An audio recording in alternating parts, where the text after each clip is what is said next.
to log in. Thank you everybody so much for joining us. This is Inside the Acanthus Awards, how to prepare an award-winning submission. And we're doing this virtual session at the request of many people every year when we share whether somebody won or not. People are always looking for feedback from the jurors, and it's not always easy to share that.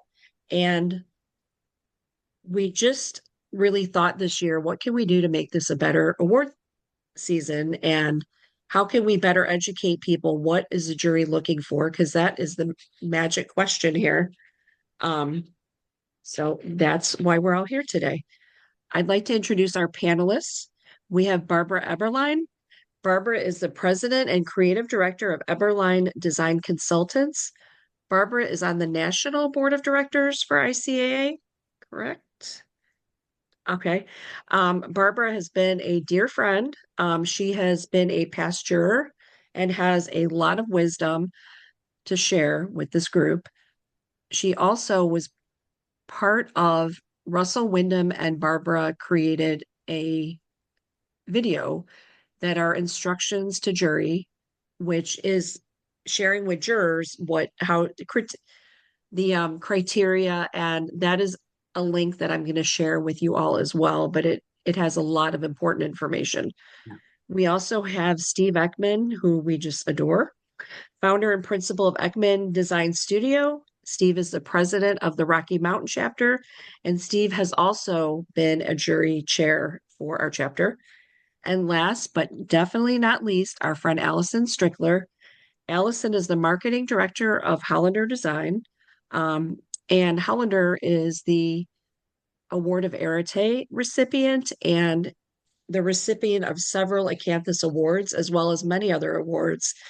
And Alison is coming on the end of what she does to create an award-winning submission. So you're going to get a couple different angles, which I think is going to be very helpful. While I'm talking, let me share our slideshow with you. So thank you all so much for your time. We really appreciate it. And I know this is going to live on. So thank you. The 2026 Acanthus Awards is scheduled for October 22nd. Mark the date. It's going to be at Wintrust Grand Banking Hall. Here are some key dates for the Acanthus Awards. Intent to enter forms are due by June 15th. Submissions are due July 15th, and we will be filming the award winners in Chicago in September. For those of you who are unaware, every year we have a day where we film all of the award winners in Chicago, and it's an opportunity for them to share about their projects, inspirations, thank everybody. Instead of standing up at the award ceremony and giving a speech, essentially that would be your speech. And it also incorporates images from the project, and it's been just so well received at the award ceremony. So this year we have added some new categories. You're going to see them on screen in red. We looked as a committee and the board at what can we do to improve the ceremony? And we've always had several architecture categories, but in the past we only had one interior design and one landscape architecture. And these projects are not one size fits all. There are so many beautiful projects. So what we did is we added residential over 5,000 square feet interior design, residential under 5,000 square feet, a commercial institutional option, and then also for interior design or interior architecture, we added a single room option. That could be a show house project. That could be just a room that is a showstopper at your client's house. So those are the new interior design options. And then for landscape, we have a large size over 2 acres, a smaller size under 2 acres. We have an urban garden design and garden foley because, again, all worthy of awards, but it's very difficult when you have one category. So we've added that.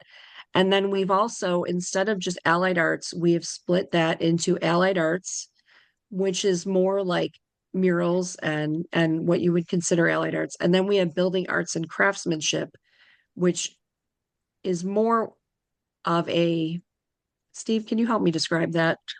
A building arts and craftsmanship. That is like stonework or Yeah. Wrought millwork. iron, Yes, blacksmithing, all the components that go into the construction of the project and the exactly. building and the Yes, artisans that work on that. So yes. it's one of our largest entries categories is allied arts, building arts, and craftsmanship. So I think you'll do Yes. well with that. So we just split that because we thought they should be two separate categories. So those are the categories for this year. For eligibility, submissions must be submitted by a firm or company within the boundaries of the Chicago Midwest. As you can see, it's a big area: Illinois, Indiana, Western Michigan, Upper Peninsula, Minnesota, Iowa, Wisconsin, Kansas, and Nebraska. And I did not include Missouri, but it also includes Missouri. Every project must be completed after January 1st, 2016. Previous Acanthus award-winning projects are not eligible. However, if a project won in the category of architecture, but the landscape architect wanted to submit, that would be fine. It just has to be a different category. Also, student work must be recent. Oops. Julie, do you have that if you've submitted and you did not, when you could resubmit and maybe retool your submission? Absolutely. And that is a great comment. The jury, you know what? I'm going to go to the next slide. So the jury process, it's a blind jury every year. We select jurors from other ICA locations across the country. We always have an architect, an interior designer, and a landscape architect at a minimum. Sometimes we've had educators, artisans, but we always have those three categories. And if you submit a project one year, it may be something that an award that the jury in the next year might win, offer the award of verite.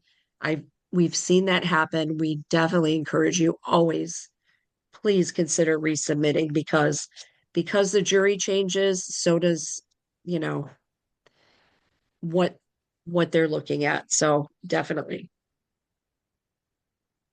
Okay, the first step is to complete that intent to enter form. And this is all on our website as well. Our intent to enter forms on Give Better. You're just going to select whether you're a member, non-member, or student. It's going to ask you to enter your firm name, contact information, and select which category. And then you would hit submit. You have to fill out one form for every project you wish to submit. Julie, can So I that just jump is, in for a second? I'm not seeing slides and I just want to make sure that everyone else is, um, in case you're sharing them and I'm I missing am. them. So, okay. No, don't see it. Oh, thank you. And again, everyone, we will be sharing this deck with everybody. Oh, there we go.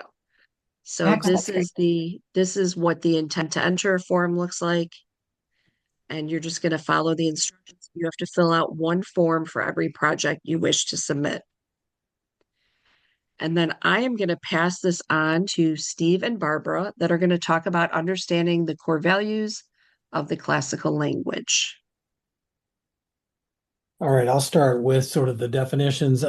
Basically, this is, if you look at what the juries are looking for and what we are looking for the projects, and obviously there's a lot of different vernaculars of architecture and landscape. But remember, it's a classical language, and we're looking for the core values of a classical language. So I'll run through these and definitions, and Barbara will give the nuances to it. But first up is order, standard system of building design originating from ancient Greece or Rome, defining proportions for columns and entablatures. Second is rhythm, the organized pattern of repetition of elements such as columns, arches, windows, or bays that creates a visual movement, harmony, and structural order. Symmetry utilizes bilateral symmetry to create harmony, balance, and stability of the project. Scale, the perceived size of a building or its elements relative to a standard, typically the human body. Proportion, a system based on mathematical ratios, human scale derived from the ancient Greek and Roman principles to achieve harmony, beauty, and stability. Human scale, the orders, the golden ratio, entablature and column ratio, simple integer ratios are all examples of this. Tectonics, folks, my background focuses on the art of construction, where structural forces are expressed through refined, ordered, and harmonious forms, particularly using the classical orders. Obviously, we know the orders. Next. Ornamentation is often used to highlight the structure of the building to create a sense of rhythm and movement and to add symbolic meaning. During your chapters, I saw a lot of great ornamentation with a lot of symbolic meaning to it. Decorum, I think this is a very important one. Decorum, the building's design, ornament, and form must be appropriate to its purpose, rank, and context, ensuring visual harmony and social propriety. And that really means the context in the neighborhood or in the, as Allison will talk about, where is it set in the landscape? Craftsmanship, refined ideas through measured geometry, balanced spatial layouts expressed and rooted in local building traditions of craft and the allied arts, as now you have a category for that. Rule and invention, defined by the tension between established rules, the grammar of orders and proportions, and invention, innovative application or new design elements. Juries love to see this. Beauty, harmonious blend of really all the above of structural strength, functionality, the aesthetic elegance based on Greek and Roman principles of order and symmetry. And that's what we strive for. So that's it, and proportion.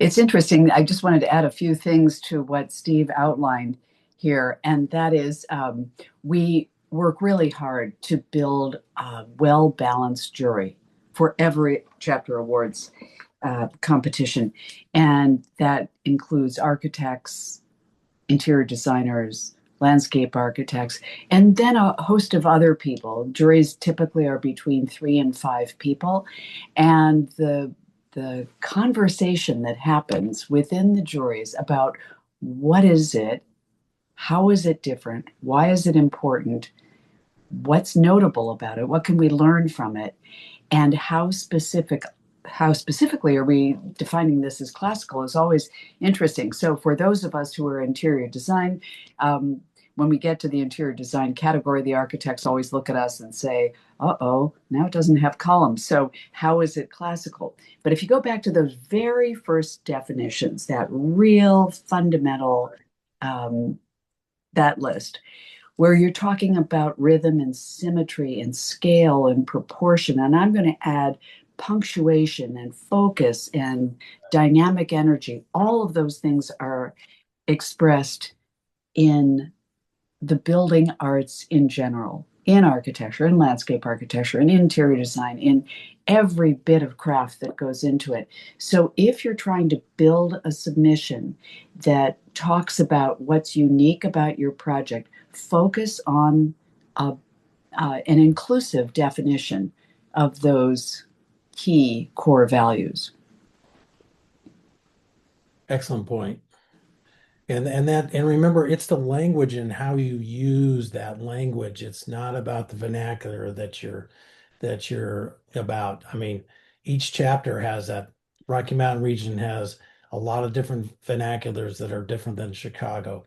But it really wants to be, good projects are usually better off for really good proportions and all the elements that Barbara was talking about. So and when you're doing the submission, and part of the narrative and the story is how have you woven these core values into that project?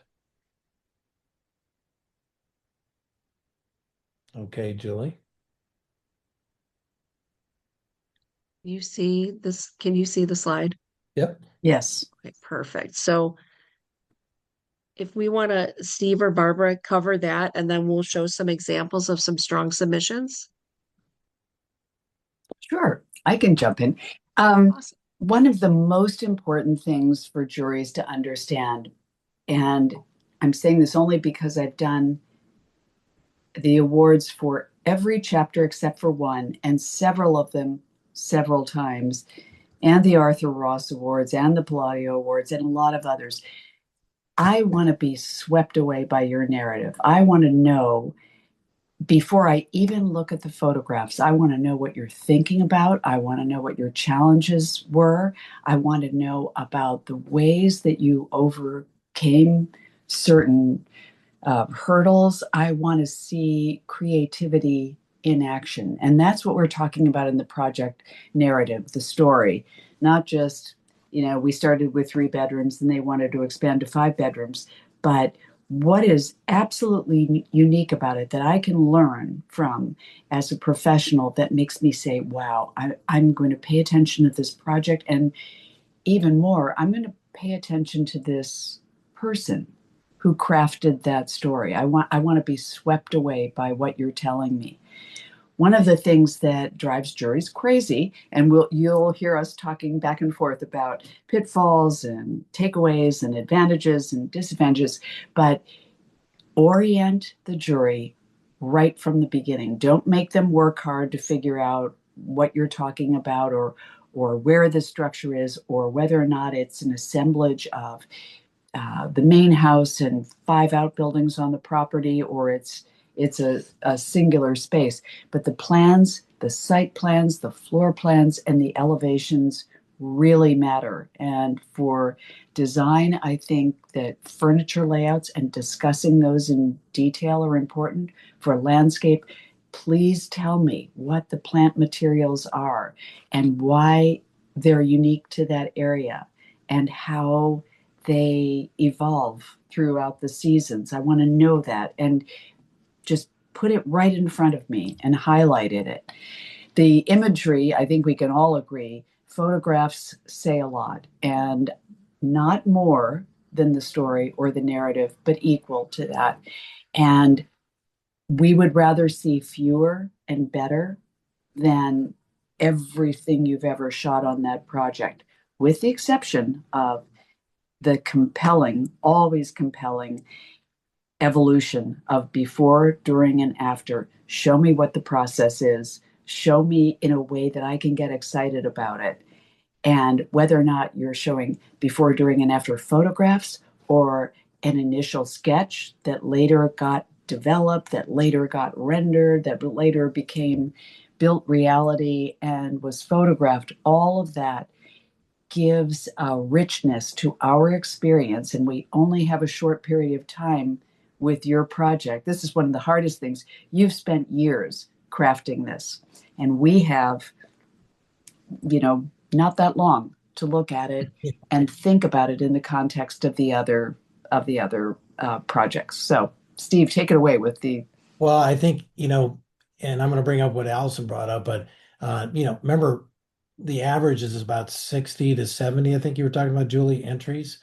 So, and just so everybody knows, the juries go in each jury to, when I've chaired, we ask each jury member to spend time on their own with each project and then come to, the get together to basically run through each project and hear from each jury member. So like this, why we called it a story is it's really got to grab you from the get-go and really, suck you into how the design process and everybody.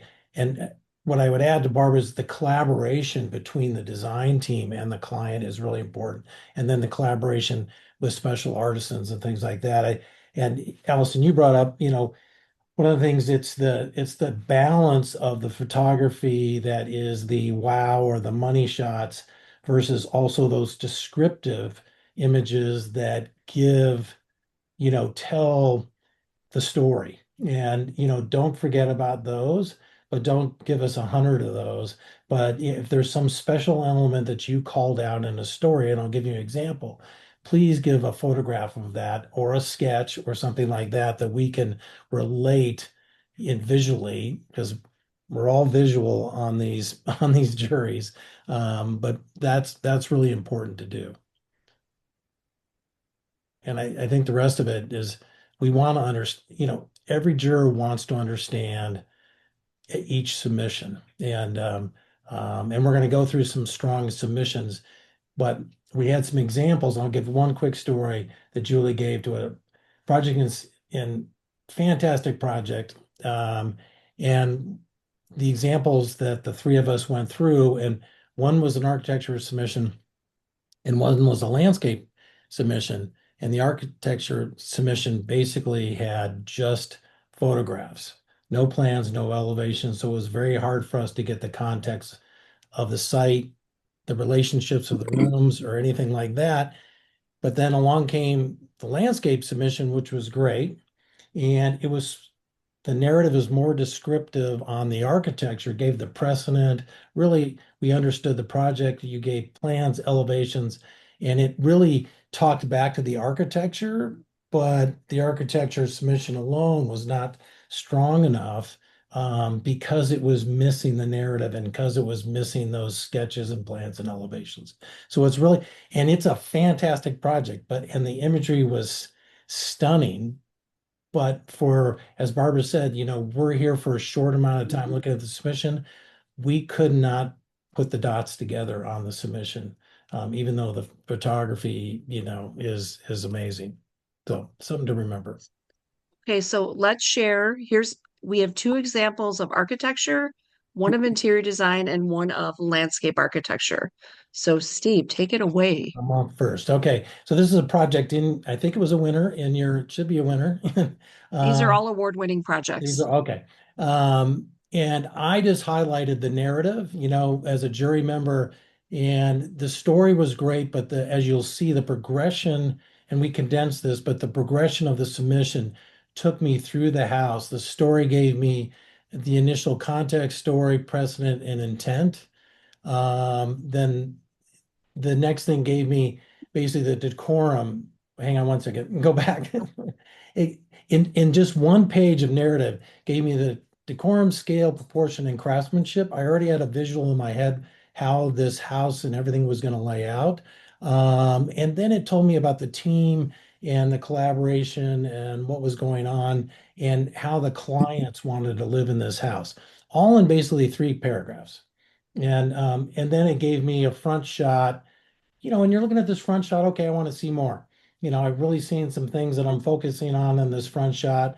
And then pop next slide is, it wasn't all the floor plans because not, as we know, not every client wants their floor plans out there, but it gave me enough of the layout that there was a site plan and the floor plan was, the intent is there if you zoom in. We could see that, and we could see the layout. We could see that it was on Lake Michigan, and we could also see they talked briefly about that it was pinned in, new construction pinned in between existing coach house and an existing pool house that they redid. So it gave a great, this set the tone. And then I just marked up elements that I'm seeing. There was a great rhythm. There was a great arcade and parterre, and really interesting way that they worked with the landscape with this south-facing, courtyard that the clients wanted up front. And then you see the symmetry. And then later on, you'll see how this gate on the right and this window in the background became a very inventive use on the interiors of what they did with that. So you're starting to take you through the front of the house and through. You see this really unique. Obviously, there's some great craftsmanship on the stonework, and where the stonework came from was in the narrative. And the door, it's really the side porch, sort of Charleston but the detail and the craft on this was really beautiful. And not only the flooring, but you could just see the high level of craft in this, and with all the regional materiality that they did. Next. This showed a little bit more of the close-ups of the craft and the artisanship and the shingles and how they nailed them purposely and why they did that. And that was all in that narrative. And the hand cut nails, they said. And one of the things I want to say is when you're putting in your submissions and you're doing the photography, this submission used, I think, Julie, you guys limit the amount of narrative you can do, but it doesn't say that you can't actually do, some explanations and descriptions attached to to the actual photograph themselves. In this submission, we cropped and tightened this up, but they use the descriptions very well to take you through the house. Okay, next. Another was they talked about this was the scale that they needed to go with the neighboring properties and how they lowered the scale of this garage and compared to the rest of the house. And then this great little clock tower, craftsmanship, unique element that came from the builder and from the client and something they worked on together. And it was really a neat inspiration. And it was interesting how they worked that into the project. Okay, next. And then obviously you're seeing, here you go, your columns in rhythm of entablature, which you'll notice also they talked about why there isn't any base on these columns and stuff like that, but they addressed it through their narrative, and obviously you started to get a glimpse of Lake Michigan. So they're taking you from the street to the water. Okay, next. Just so you'll see now, this is that window, which ends up being in the kitchen, and what they did with that window. And this kind of goes to my, thought of rule and invention, a unique idea that they used with this dormer and what they did with it and how they handled all the detail. And it was just enough to show what the craftsmanship is, what the great proportions were. And it was really a nice element. And then screen porch, I can't get any more tectonics, building arts, all that with the timbers and the stone, was just a really easy one to show everybody what that was. So next. And one of the unique things that came up why this shot was good as descriptive is they talked about, the triple hung windows and how they use them as doors, which a lot of us have seen before, and how they use that. And they talked about it in the narrative. So I love this descriptive shot where it just showed these windows and why and how it would open up in this nice sitting room, out to Lake Michigan. So I thought this insertion of the descriptive photo was a good one with that. And it could have been zoomed back, it could have showed more. So now here we can go to the next one. The early sketch. I love this firm uses still canary sketch paper. But that early sketch on how they were going to work. So the element below and the pool and the two side houses were existing elements. So they started with those and then how they were going to introduce and work this house and how they worked that symmetry and the axes. And you can see the axes and how it was offset and how they were going to handle this. And the narrative talked about, existing buildings and the symmetry of the existing buildings and how it didn't align with the actual lot. So this was an interesting thing. And then you see it, then the photograph, as Barbara was talking about, it shows how it developed over time and how the house, which is very close to the sketch, if you go back to this, it's really interesting how well they pulled off that initial sketch on that. So I think this is, and great teamwork. Obviously, there was a lot of collaboration between the interior design team and the landscape, architect team. Because you wouldn't have pulled this off, just the architects, that's for sure. So that took you all the way through, and there's another photo that shows Lake Michigan, but um, you got to get this idea of how this progression of this. And it was interesting. They took you from the front door, from the front to the courtyards, all the way back through to the water side and the private side. So very well done project. And it was all started by that page. All right, the next one. Mhm. Well, probably everybody in Chicago recognizes this. I certainly recognize it as an outsider from Chicago, the George Pullman Company in this area. And the reason I wanted to put this in is, I want everybody to, you know, we get a lot of residential architecture. This is a multifamily, a, affordability housing for local artists. And obviously it had to go through historic, landmark status and how you have to deal with the Secretary of Interior standards. What I found with this, obviously the narrative, obviously they had to go through many community meetings and all this. So their message and their story was very distilled. And it was a very big project, but it felt really human scale. So, I mean, most of I want to come to Chicago and see this project because I'm so impressed with how they pulled this off. Next, Julie. So it gives you a rendering and of the project below, what was existing, new, and existing. So what Barbara was talking about, if you're doing renovation or remodel or things like that, what's new, what's existing, what'd you do?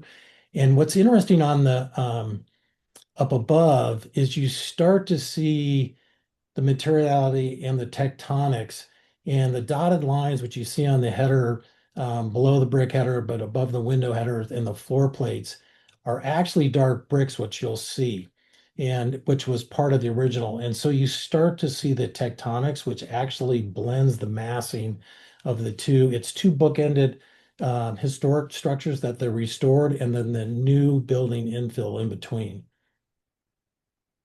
Next, Julie. So this is of that decorum. How does this building project site in the red fit? The lower photograph gives you the historic photo of Langley Street and Pullman neighborhood, what the form and context was going on, we talked about. But I love the overall site plan and then the photos of the structures because it gives how does this building fit in the context of the Pullman neighborhood and where is its stature in the Pullman neighborhood.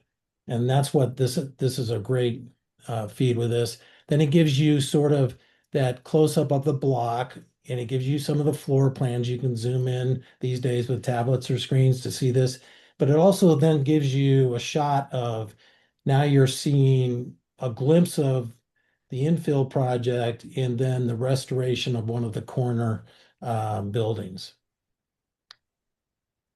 Next. And I threw the slide in because they had it in here, but this takes you before and after to the two end buildings. So there's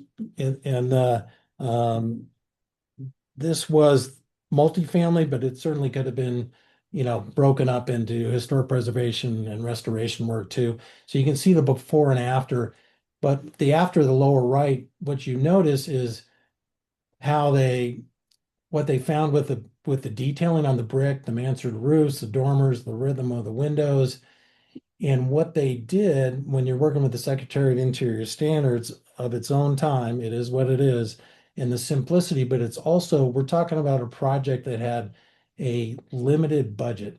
And so they took the materiality, they took the details, and they took the rhythm of this center core, which you're going to see in the new buildings. Next. And you can see I just highlighted some of the elements, but the tectonics and the darker brick, what an inexpensive way to align with the old structure, even adding the extra brick down below to sort of give that pedestal feel of and you have a water table there, but you have the dark brick to kind of look like a rusticated base. And the rhythm of the windows are different in the style of the muttons themselves, but I'm sure that's was probably dictated by the National Trust and the Park Service. But I think they did a really great simplification job, but you'll see how the proportions work very well for the overall project. Next.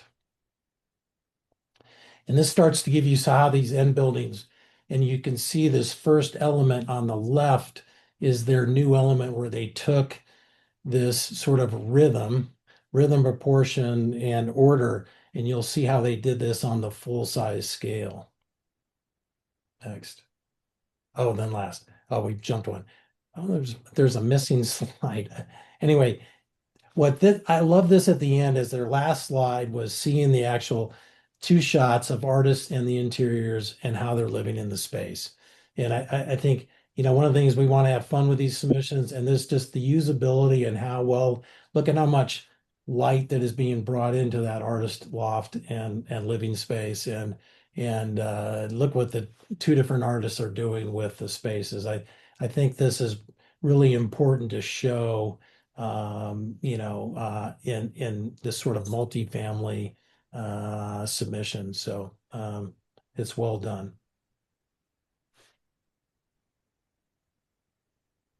So Barbara, next up is the interior design submission. Okay. Steve, that was a really good. I mean, that is the range of what we see. We see tiny projects that have limited budgets. We see multifamily, we see commercial, we see very high-end residential. And people get a little discouraged about entering because they think unless they have a $90 million budget, they'll never win. That's not the case.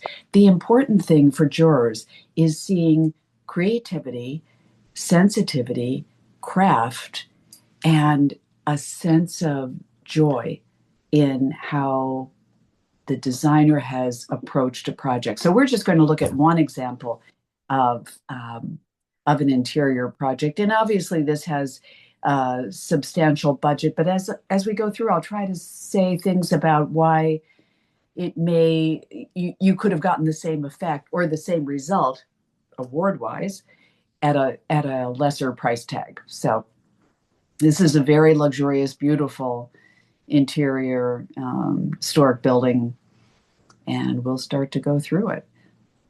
So one of the things that I find particularly compelling here is make it easy for me to understand the before and afters. I can't imagine this being more profound. And it's not because the space was torn to bits and I can't recognize the space on the left from the space on the right. I see it, I get it. But everything that space wanted happened in the shot on the right, the after shot. And everything that was lacking and wanting was expressed in that first one. And I love the fact that they did the center shot showing the Globe doors, and it's just a really sexy detail. And you need to know a bit more about this and have it explained, which was in the narrative. But if you only had photographs to go from, this is energized and personal and expressive.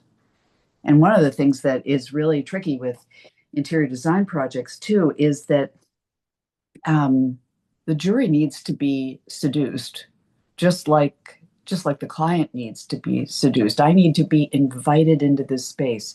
Actually, I don't even care if you didn't invite me into this space. I want you to be so compelling in your narrative and your images that I just barge right in because I can't wait to see it. And that these images really do that. If we go to the next one, another great example of before and after. Now this is kind of expressive of what happens if you start to take the pieces apart in the after shots. But I can put those together and get a sense of the mood and the mystery that was created here, and the level of craft and the level of cocooning in that space that is totally absent from the shot on the left. That is just, oh boy, there it is. It's a room. You could sit in it, but it's not a magnet. where the center and the right images are magnets for living. And in this next one, they show the before. This is another great one. Before image, lower left of this living room. I know it has 10-foot ceilings, but honestly, this looks like 7. Everything feels truncated and enclosed and compressed. And what we're seeing in these other 2 images, without it being lavish or over the top, is just air and breath and rhythm and punctuation. Importantly, punctuation through the art, but also punctuation in the form, the overall outline of the furniture pieces. And that's very important too, because we need to see, not everything can go to the ground, not everything can be up in the air, but we want to see breath and life. And I think this does it well. Here's another one. This is actually, I thought the dining room shot, but they call it the breakfast room. Airy, playful, open, expansive. Everywhere you look, there's something interesting. And every one of those interesting details is connected to something else in that room. The forms, the shapes, the ceiling, the curtains, everything, and the wonderful ceiling fixtures. And this one of the bedroom, I thought, had a lot of beautiful interplay. Again, we're not talking about high gloss fuchsia lacquered walls. We're talking about a palette that's relatively somber, quiet. Cocooning is a word that I'll use again. But the level of either real or implied reflectivity and luminosity that's in the screen is also mirrored, haha, pun, in the mirrored cabinet between the 2 windows and in the high gloss surface of the chair that's pulled up to the desk on the left. I'm seeing that balance, which is a key element here, not just in colors, but in luminosity and level of complication. And here's a wonderful one. Take a look at the upper left-hand shot, oh, deadly, of this master bath, and the shot just below that. Once upon a time, maybe that was a good bath, but oh dear. It's not just the fact that it's lighter and airier, it's the fact that there's visual connection, punctuation, and rhythm, and all of the materials are supporting each other to create this whole. And I hope there's one more beyond this. Yeah. Oh, yum. Powder room of the century. All of us in design love to create powder rooms that are just magical, and this is one. We've all seen beautiful Venetian papers. This one is way beyond that. They've gone a long way to saying, wait, there are multiple ways that you can express the same kind of idea. So in one panel where that towel bar is hanging with the hand towel, you see 1, 2, 3, 4, 5, 6, 7 different iterations of that same technique. And it sounds like this would be visual cacophony. It's not. It's fascinating. I don't think I'd leave this room so quickly. And then the bedroom itself is quiet, elegant, expansive, rich, and you want to be there. And I think the same holds true for this bedroom as well. You've got a small amount of real estate in order to make a big statement in the bathroom, and they've done that, and it's playful and whimsical, and they've picked up that same kind of personality in the bedroom on the right with the textiles on the headboard, the giant crazy pom-poms on the end of the throw, and the playful fabric on the draperies. So that just felt like, if you looked at this and you said, is this, quote, classical, you have to work a little harder to understand why it is. But if you think again in terms of balance and proportion and support of an idea and rhythm, it's all there. We were thrilled to look at this one. So next we're going to have Allison sharing a submission for landscape architecture, which won an Acanthus Award. First, I want to say to Barbara and Steve, it's such a treat to hear you all talk about design and pull things out. Since I am not a designer, so I'm coming at this from a very different perspective. But to that end, I'm going to talk a little bit more about process and the process of putting a submission together from a communication standpoint, since that's my expertise. So this was for a project called Beach House, and the story of this garden had to do with a magnificent beech tree that was pre-existing on the site, and that was so remarkable that we knew we wanted to save it. And the architecture actually, the house was sited around this beech tree, and the beech tree ended up becoming a focal point for both a kind of a private garden as well as the entry from the main drive. What I wanted to point out about this narrative, actually, can you go back just for a second, Julie? What I wanted to point out about the narrative has to do with what we always try to do is create a clear and skimmable story. So we've talked a little bit about what a story is. What I've highlighted here is that we kind of try to stack the story at the beginning of the narrative. The idea is your jurors are tired, they have a lot to read, and you want to make sure that you get your story, your key story elements and your key messaging out early and right away. So this is one way of doing it. Another way of doing it is having headers throughout the text that kind of give the juror something to skim and still get your main idea.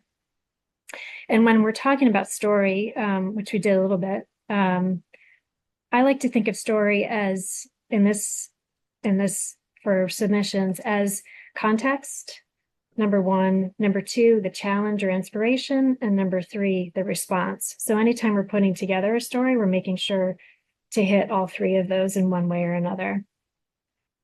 So now, yes, getting on to a sense of context. So the first idea in creating a story, giving a sense of context. For us, it's a site plan. If you're in the allied arts, it may be something very different, but this is something that basically orients the jury and lets them know exactly what it is that we did. And then we can start to point out certain axes and relationships between architecture and landscape to make it very clear.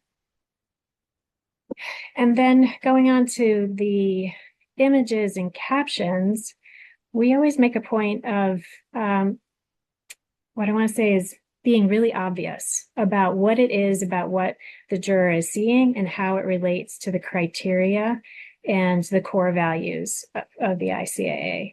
So in your story, again, you've got context, challenge, inspiration, and response. Your story needs to answer the question of how is this aligning with the ICAA's criteria and the core values, and why does it matter to the jury? We always like to use captions as not only a descriptor, but also another way of telling the story, so that if someone hasn't read the entire narrative in the beginning, they start to pick up pieces of what the story is as they go along throughout. And then the last piece, and we can just, Julie, you can just kind of go through here. This is another example of how we're talking about how the story is connected, or how we're highlighting the story and showcasing the tree and pointing that out. But the last component has to do with photography and balancing a sense of the descriptive with the emotive. And it's a very hard thing to do when you have a million photographs and you're trying to tell a story and you want to align your story with your images. And oftentimes there's a tension there when you're finalizing and editing things down. But it's important to have a bit of both, because as Barbara said, you want to draw a juror in. You want to get them excited right away. So we tend to put really wow images in the beginning if we can. And then to make sure that you're kind of going back and forth with that tension of something descriptive with something that pulls at your interest or your heartstrings. So Julie, you can go through, these are some more examples. This kind of is a balance between wow factor and descriptive, since you're getting a real sense of the connection between the landscape and architecture. And the axes, this I would say is more of an example of a wow factor image where it's emotive. It's you are seeing axes and proportion and layering and structure, but the lighting makes it very romantic. And then the same here. It's a blend. You're getting a sense of destination and journey, which is important in landscape architecture, a sense of threshold and how those things connect, as well as the emotive weight of imagining the sense and the feeling of walking down a really beautiful path.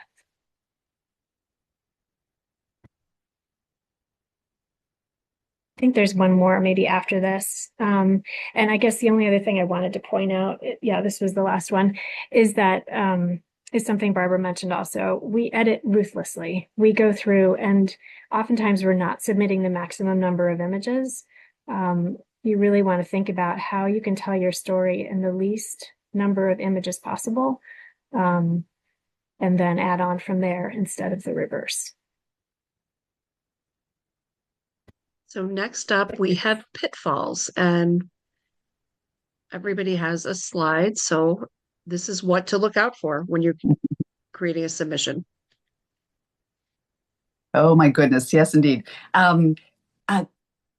A couple of people have mentioned that the jury is looking at many, many submissions, and everyone who volunteers their time to serve on a jury does so because they really care about advancing the careers of their colleagues and making sure that worthy projects come to the forefront and are recognized and promoted and understood.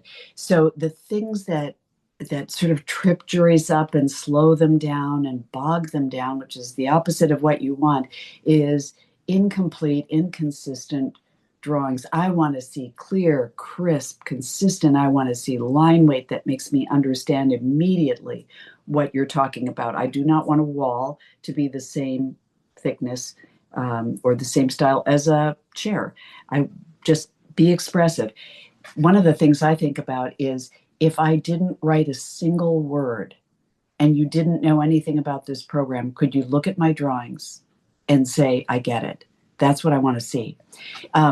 This goes without saying, but maintain a consistent orientation so the jurors not having to flip back and forth and looking at, is it portrait, is it landscape, was this the original plan, is it a subsequent plan? Just make it easy for them, because again, you've got a limited amount of time to make a maximum impact. This is like speed dating. Just had this image. The photography is absolutely paramount, and yes, absolutely is expensive. We know it, and that's why if you have the budget only to do 6 shots that are really good, do that. Show me that. And the rest of it can be filled out with your own iPhone before and during shots, because that's persuasive and compelling also. But I want expressive, and I want something where I understand the impact of what you've done right away. 2 things I wanted to mention about preservation and restoration and renovation and adaptive reuse that are especially challenging, difficult, but be absolutely sure that I understand and appreciate what you started with, how little you started with, how bad it was, how just completely chaotic a space was, and how you took me through a process of thinking about a way to make it visually clear and strong and responsive to the client and their program. You've got to show me that, and you've got to tell me that. And it's the same thing with renovation and adaptive reuse. That can get a little muddy. And the clearer you can make that for me, the more I'm going to pay attention, the more time I'm going to spend on it, and the more likely it is that you're an award winner. And one of my sticky points is be totally clear about what you did and what your colleagues did, what the architect did, what the craftsman did, what the designer did, who did what. Because I'm looking at a finished project, a finished photograph of a finished project, and it won't always be obvious for me. And I want to know that. I want you to tell me that rather than me guessing. Okay, I think Steve, you're up next.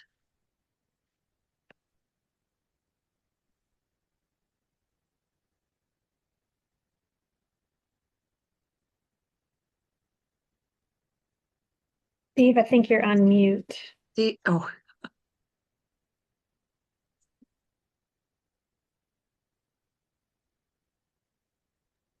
Okay. All right. sorry, guys. I Okay, think sorry. that's all There we right. go. I think we're going to agree on a lot of these pitfalls and a lot of the takeaways. I just have to say, Allison, I loved your presentation, and I really picked up some really kind of key words, and the weak narrative, the story, I think is one of the biggest ones. And what I love what Allison said is about poignant but skimmable. Grab the jury, but give them that overview. And one of the things start with a story, stick to that narrative, and really stress test that narrative before you really start. And I think then those three, I'm going to now put it in the takeaways, but I think what you said, Allison, challenge, inspiration, and response. We want to know that in your story. I think that's really key. Um, I, we had mentioned this before within that story, clarifying the use of the language and the core values. Especially, we get a lot, and especially in our Rocky Mountain region, we get a lot of submissions that don't follow, uh, they may follow the language and the core values, but they don't look like classical or traditional architecture or landscape. But clarify how you use the language and the proportions and the core values. I said, pitfalls is that overall context through site and floor plans, and I wholeheartedly agree with, I would rather see hand drawn line weight, plans, elevations, sketches, renderings than computer modeling and things like that. And then also, we've seen not a clear submission progression take you through the project, take you through the narrative. And we see this quite a bit. And I asked Julie about this, wrong submission categories, for the submission entered. And so make sure, you tell the story that works for that category. I know that the jurors, and it happens quite a bit through all the chapters, you know, might have a great project and it's submitted for, architecture, but the jury decides that it really should be an interior design, or there's something, there's a fantastic room that was highlighted and stuff like that. So, make sure the submission really fits the category. It just helps the juries out. That's for The sure. jury does, the jury does, I don't know that everybody knows this, but the jury does have the authority to move submissions from the category submitted into something they think it fits better. So Right. that does happen too. And this last one is something I talked a little bit about before. We all have projects and we have teams, on the projects. When you guys are submitting for different categories for the same project, really it helps out. Make sure that your submittal is still complete and you're not relying on the next submittal, like the architect relying on the landscape architect or vice versa, or the interiors. Make sure that your submission is complete and the story and the context is complete of that. So we could go on and on, but Well, Allison? my pitfalls are similar. The first one, sort of when there's misalignment with award criteria, it's really easy when you're putting these together to get caught up in a lot of different aspects of a story or different components of the project itself, particularly when you're the designer and you're looking at it and you know everything about the project. So it's really easy to get misaligned, and that would be one pitfall. A second would be an imbalance between wow and descriptors. I tend to weigh on descriptors and I forget about wow. And so just always make sure that you're looking at both and looking for both and including both.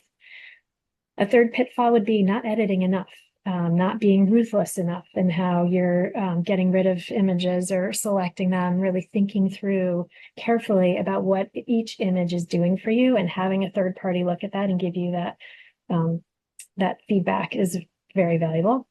And then I would say another pitfall is just not beginning early enough. It's easy. You get into it, you think, okay, well, I've got a week, we're going to put this together. It takes a lot of time. And so give yourself time. Yeah. Those are And great. then now we have some takeaways, some tips for you to remember. One of the things I'd like to say just in advance is that smaller firms are really to be congratulated for just jumping in and getting in there and competing. As Alison said, it takes a lot of time, and it's probably just you or maybe one other person putting together the submission, and you don't have a huge marketing department who's just going to go make the magic happen for you.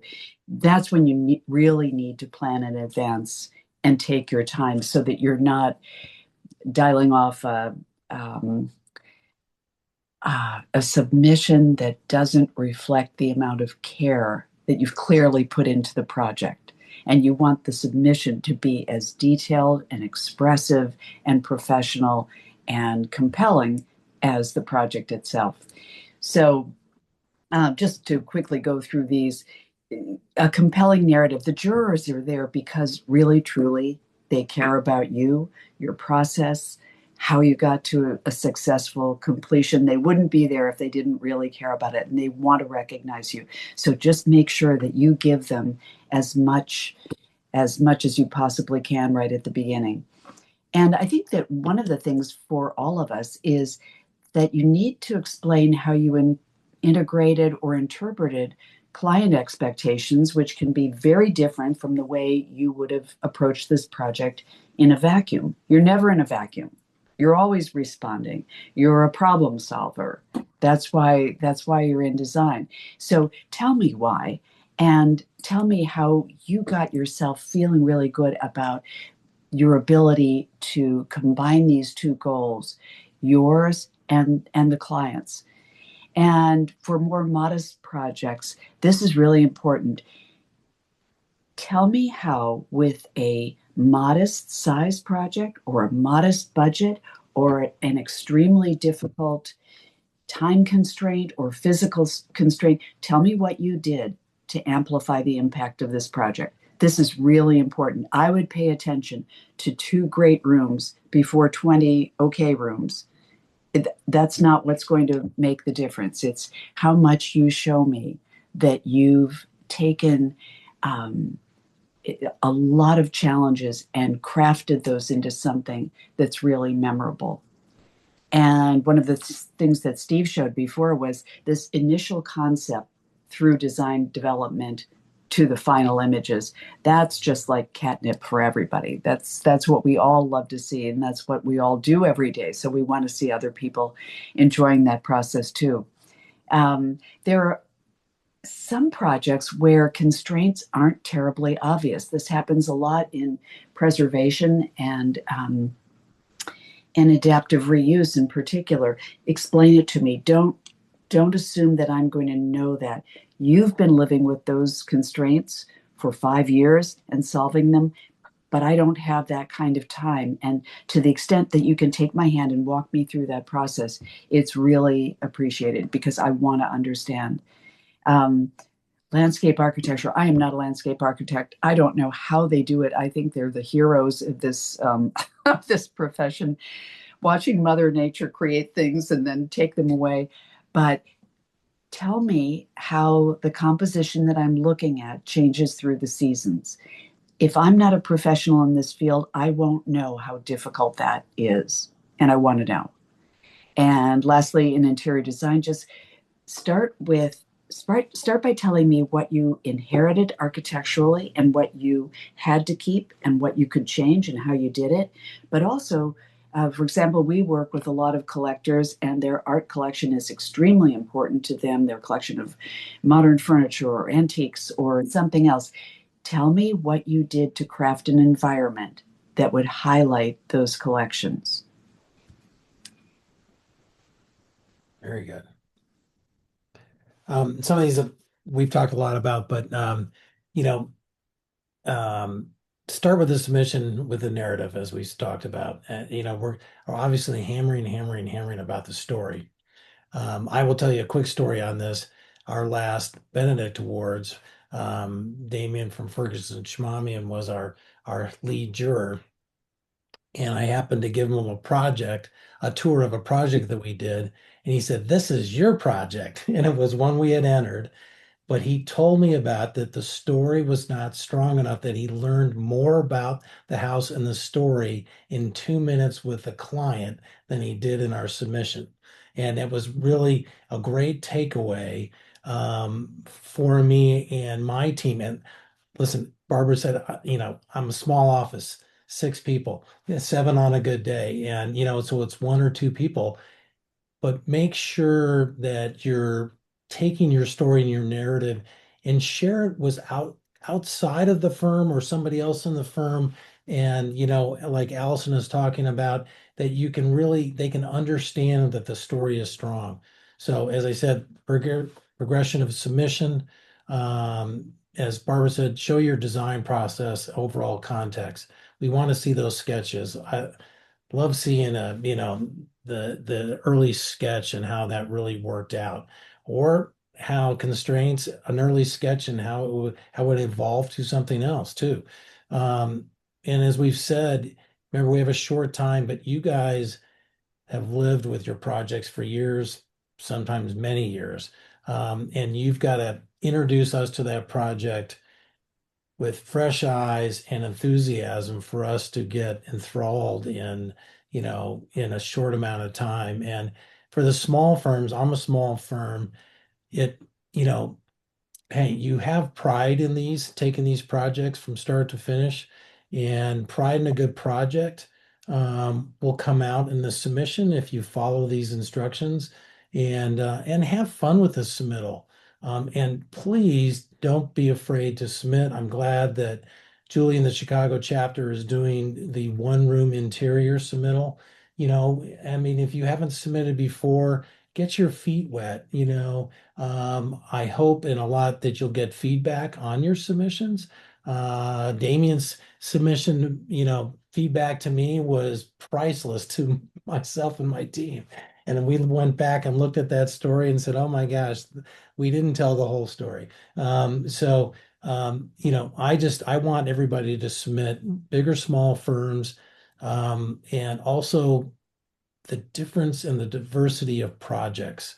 And that's why I really showed the one multifamily, to make sure we were missing a slide out of there, to make sure how they were so excited about their project and what they did with so little, and with such heavy constraints, that really was just exciting to see more and more of that project. So, and everybody's doing different diversity of projects. And lastly is, remember to explain the collaboration you did with your team and your clients and the artisans, especially the artisans. Make sure that you tell them the story, what that artisan did for you, and the input and we know working with the design, with the allied arts and the artisans and the crafts people, that, there is a design dialogue, which is inside the main design dialogue. And if you have a moment as a descriptor, as Allison, highlight that, and it could be a sketch that you did together over a floor or a piece of furniture in the interiors or something, a light fixture. You never know. But I think that makes a good project. So don't be afraid to submit at any level. Or resubmit Or for that matter. resubmit. Okay. Resubmit. Allison, your Yes, takeaways? that gets to one of my last takeaway was resubmit. Always resubmit. reevaluate, look at it again, send it to somebody else and see if there's some insights that you can get. Clear story, again, context, the inspiration, the challenge, and then how it was resolved. I like to keep the question, why does this matter to an ICAA jury? Front and center, put it on a sticky note, stick it somewhere that just reorients you, keeps you focused on what it is that you need to talk about. Get a third party to review your submission before you submit it to make sure that you're really talking to what matters to the jury and that you're aligning with the criteria. Invest in good photography and then edit it ruthlessly after you've made that investment. The investment is important, and it doesn't have to be, as Barbara pointed out, they don't have to be super expensive, amazing, expensive photography. It just needs to tell the story well. Double check everything, and then again, resubmit. So I've included some important links. One is the instruction video that ICAA National created that instructs jurors. Very helpful information. Barbara is featured on that. We have the intent to enter submission form link and also the submission guidelines for the Acanthus Awards. Okay, so let me stop my screen share and see if we have any questions. We must have answered everything. Everybody, thank you so much for joining in, because we have not done this since COVID, do a virtual event. So let's see. There was a question in the chat. I had a couple questions which I answered, but I'll read it out loud. Our student submissions, a category that will be available in the future. We actually have 2 categories for students currently enrolled and recently graduated. They asked for clarification in Michigan. Michigan is not just the Upper Peninsula, it is also the western part of Michigan. The eastern part of Michigan is part of the Ohio chapter. Okay, we have one more. And again, if you have any questions, please pop them in the chat. When submitting the same project for both architecture and interiors, can the architect submit for both categories, or does the interior submission need to come from the interior designer? That's a good question. I would say it's question. certainly helpful to have the interior designer submit for interiors. Right. And that kind of piggybacks on what you were saying before, Julie, that the jury has the ability to move things from category to category if they feel like it's really stronger in that spot. They can't invent a category. If the chapter hasn't offered historic preservation as a category, they can't invent it because it was good, because other people wouldn't have had the opportunity to submit in that category. But take ownership of that. If you're the one who is focused on this as your work, you do it. Yeah. And I would Julie, say, in your description of your category, one of the things that comes up is as Barbara said, look at what was the architecture when the interior designer took it over, and what stage was that in? We've had this conversation in our chapter quite a bit. Should we split it out to an interior architecture, category and then an interior design category? And, we have kept it lumped together, but we want those submissions, and actually part of the story is to explain the interior architecture, where that separation and collaboration stopped and started.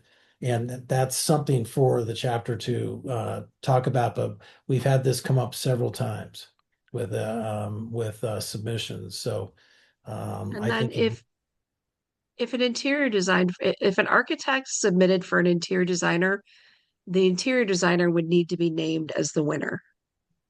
So the architect firm would not win in that category. Could they submit? Yes, but the award would go to the interior design firm. So hopefully that answers that question. Next one, if we enter more than one submission in the same category, are we not competing against ourselves? Or yes, you are. Or should we pick one project per category to avoid that situation? If you have that many great projects, put them in. Go ahead and compete against yourself. The first year we started the awards in Philadelphia, I said everybody on the board has to write to at least 5 of their competitors, their top competitors, and tell them to challenge me to a duel. Get in there and compete against me. That's what you want. You want healthy competition, And robust competition. You also never know what the jury is going to be Yeah. drawn to. You could have 3 beautiful projects and one of them is going to speak to them versus maybe the other 2 haven't. And if that's the case, submit the other 2 the next year. Exactly. I would say the more the merrier. You can always Yeah, resubmit, as Alison said. submit more than one. We often submit more than one in the same category for that very reason. You never know what a jury's going to like. Okay, next question. I'll answer this one, but can students who do not reside full-time in the Midwest, Chicago Midwest area, but attend a school located there, submit work completed at that institution? Yes, you may. So we do give awards to people, to any students who are in a Chicago Midwest institution. Yes, you may submit for an award. Is there any other questions? Okay, I think that does it. Steve, Barbara, Allison, thank you so much for all of your time, your wisdom. This has been so helpful. If I were submitting a submission, I feel like I have all the tools that I need. It's so helpful from Allison, your view, creating the submission, but Steve and Barbara, what you're looking for, I just think it's invaluable to know that, and it's hard to convey that. And I would also encourage anybody, if you're looking for feedback, if you don't win, I mean, please feel free to reach out to me. And, I typically go to the jury chair and ask if there's any feedback